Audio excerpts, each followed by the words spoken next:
Dibac has a proper copy tool besides the function within the move tool. This copy function works exactly the same as the move tool, but in this case it will always make a new copy of the original.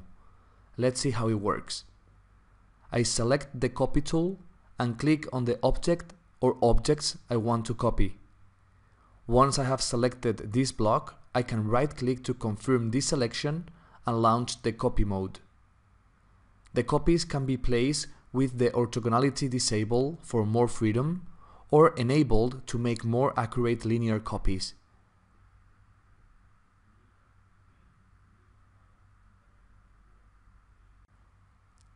I'm going to delete all these blocks and show you how to make multiple copies.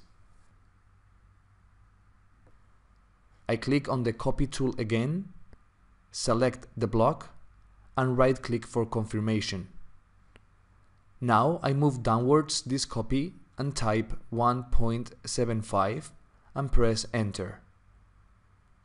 If I want to make a sequence of copies with the same distance and direction, I have to type asterisk and the number of copies and press enter.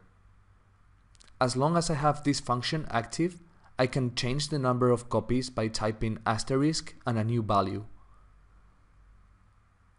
I'm going to delete these copies and show you how to divide two copies between equidistant copies.